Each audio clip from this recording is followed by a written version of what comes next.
Assalamualaikum warahmatullahi wabarakatuh. Kita berjumpa lagi dalam video kali ini. Apa kabar hari ini? Semoga semua sehat-sehat ya. Sebelum kita belajar, mari kita berdoa bersama sesuai dengan agama dan kepercayaan masing-masing. Bismillahirrahmanirrahim. Rabbi zidni ilman warzuqni fahman. Ya, alhamdulillah. Jadi pada hari ini sudah memasuki materi tema 6, panas dan perpindahannya. Subtema 3, pengaruh kalor terhadap kehidupan, dan pembelajaran 2. Jadi sebelum memasuki materinya, terlebih dahulu melihat apa tujuan pembelajaran yang diharapkan kalian dapat capai pada. Jadi adapun tujuan pembelajarannya yaitu dengan mencermati bacaan, siswa mampu menyebutkan kata kunci dari teks penjelasan secara tepat. Dengan menuliskan kembali isi teks bacaan, siswa mampu menyajikan hasil kesimpulan isi teks penjelasan secara mandiri. Dengan mengamati lingkungan sekitar dan mengisi tabel informasi, siswa mampu menjelaskan benda-benda yang dapat bersifat mempercepat dan menghambat perpindahan kalor secara tepat. Dengan membuat clipping, siswa mampu mengidentifikasi ciri-ciri gambar cerita secara tepat. Nah, perhatikanlah bacaan berikut. Jadi, sejarah termos. Nah, ini adalah gambar atau foto penemu dari termos. Nah, ini adalah gambar termos. Jadi hampir semua keluarga memiliki termos di rumahnya. Termos memang sering digunakan untuk menyimpan air panas agar tetap panas saat digunakan. Biasanya keluarga yang memiliki bayi yang memerlukan susu setiap saat menggunakan termos untuk menyimpan air panas. Termos adalah sebuah benda yang biasanya berbentuk tabung seperti botol yang mempunyai dinding berlapis. Benda ini dirancang berbentuk seperti kaca dengan baha mengkilap yang dapat menyimpan cairan agar tetap memiliki suhu seperti semula. Dengan dinding dalam termos yang dirancang seperti kaca, maka kalor yang terdapat pada air panas tersebut tidak bisa berpindah dengan cepat.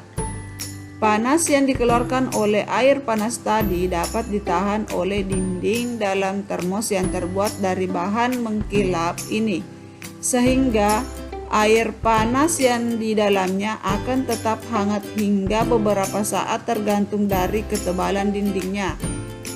Saat ini termos tidak hanya digunakan untuk menyimpan air panas, tetapi juga untuk menyimpan air dingin agar tetap dingin.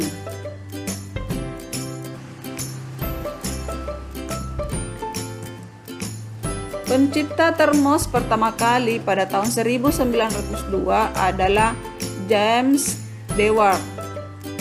Penemuannya didorong oleh kebutuhannya untuk menjaga agar minuman bayinya tetap hangat. Tetapi saat itu untuk menjaga suhu minuman agar tetap hangat merupakan hal yang sulit dilakukan, terutama dalam kondisi cuaca yang dingin seperti di Eropa. Karena kebutuhan inilah James Dewar menemukan cara membuat botol hampa udara. Botol hampa udara merupakan wadah dari kaca berdinding ganda dengan ruang di antara dindingnya dikosongkan dan ditutup rapat untuk mencegah agar panas tidak menjalar. Sementara dinding sebelah dalam botol tersebut dilapisi perak untuk mempertahankan panas. Botol hampa udara itulah yang kemudian menjadi cikal bakal lahirnya termos.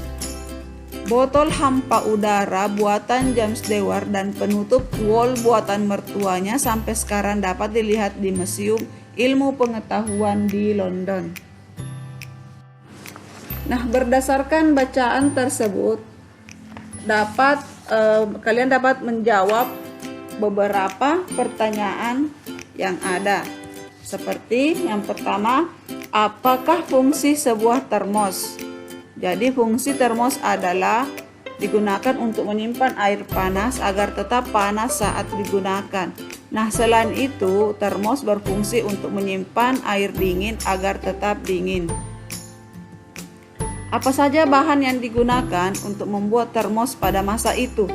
Jadi, bahan yang digunakan untuk membuat termos itu merupakan wadah dari kaca berdinding ganda dengan ruang di antar dindingnya dikosongkan dan ditutup rapat untuk mencegah agar panas tidak menjalar. Sementara dinding sebelah dalam botol tersebut dilapisi perak untuk mempertahankan panas. Gambarlah bagian-bagian termos sesuai bacaan di atas. Jadi gambar bagian termos dapat dibuat seperti ini ya. Jadi ada ruang hampa udara, kemudian dilapisi perak, ada lapisan perak, kemudian penutup.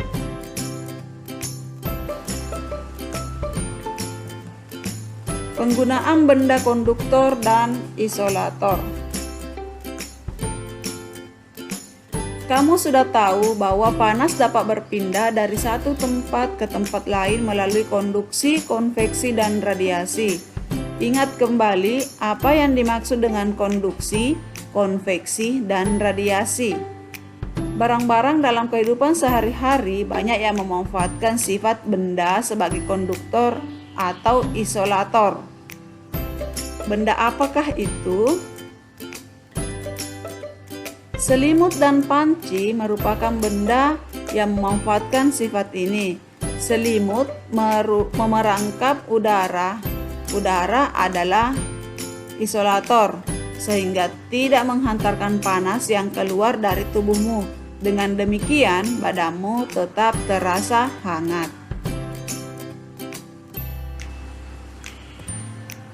Nah, perhatikan gambar tersebut. Jadi ini adalah gambar panci. Jadi gambar panci ini terdiri dari konduktor dan ada juga isolator. Jadi ini konduktor, ini yang pegangannya isolator. Terbuat dari apakah panci? Panci terbuat dari bahan logam, misalnya aluminium. Aluminium merupakan penghantar panas yang baik. Panci akan menghantarkan panas ke makanan yang dimasak. Pegangan panci terbuat dari plastik. Plastik merupakan isolator sehingga kamu tidak akan kepanasan ketika memegangnya.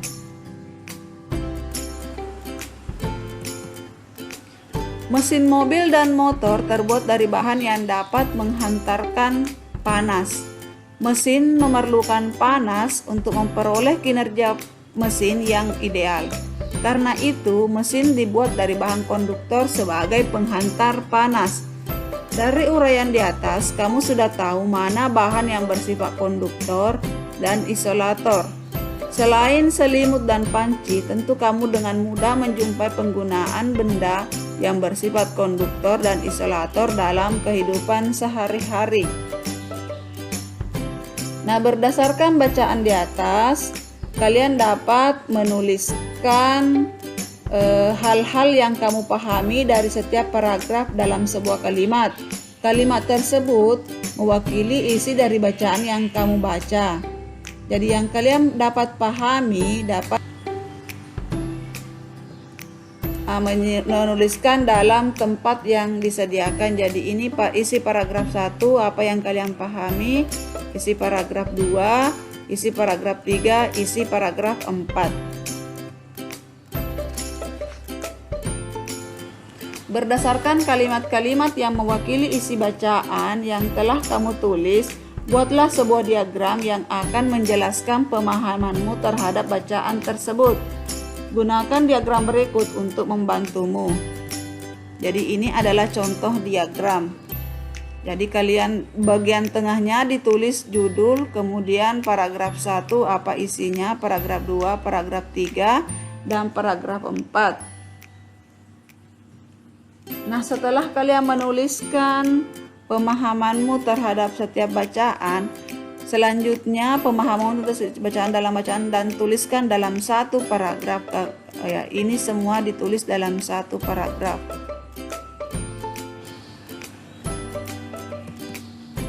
Perhatikanlah kembali gambar yang telah kamu buat sebelumnya. tentang gambar bagian-bagian termos berdasarkan bacaan yang kamu baca. Apakah gambarmu menyerupai gambar di bawah ini? Ya, jadi ini adalah gambar bagian-bagian termos. Jadi ada karet penahan kaca, dinding pelindung kaca, kemudian ruang hampa udara. Ini ada air, dinding luar kaca, dinding dalam kaca, kemudian tutupnya. Menggambar dengan menggunakan keterangan yang dibaca merupakan salah satu kegiatan menggambar cerita. Apakah gambar cerita itu? Gambar cerita adalah gambar yang menceritakan suatu adegan atau peristiwa.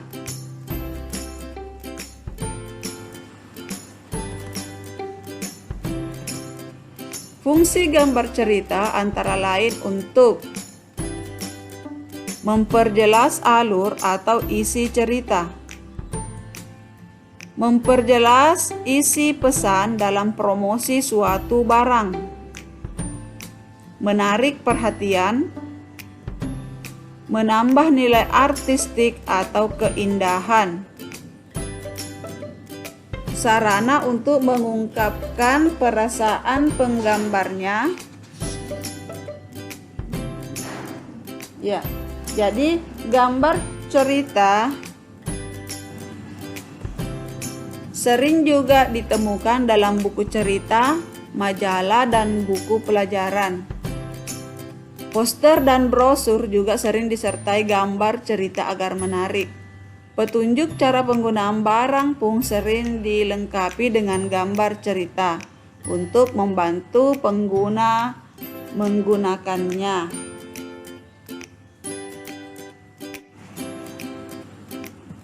Nah, ayo berlatih. Perhatikanlah gambar cerita berikut ini. Lengkapilah keterangan sesuai gambar cerita yang ditampilkan. Di manakah kamu menemukan gambar cerita tersebut? Kesan apa yang kamu rasakan pada saat mengamati gambar ilustrasi tersebut?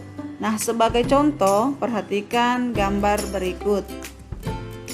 Nah, ini gambar cita-citaku. Kemudian ada beberapa anak.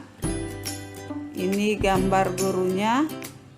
Kemudian ada kata-kata di atasnya, cita-citaku. Gambar cerita diperoleh dari, jadi gambar ini diperoleh dari buku pelajaran. Ceritakan kesan yang kamu tangkap dari gambar cerita. Jadi, apa kesan yang kamu dapatkan dengan melihat gambar tersebut? Nah, gambar tersebut menceritakan gambar seorang guru yang sedang berdiskusi dengan 6 siswanya tentang cita-cita mereka. Buku ini merupakan buku kegiatan belajar siswa.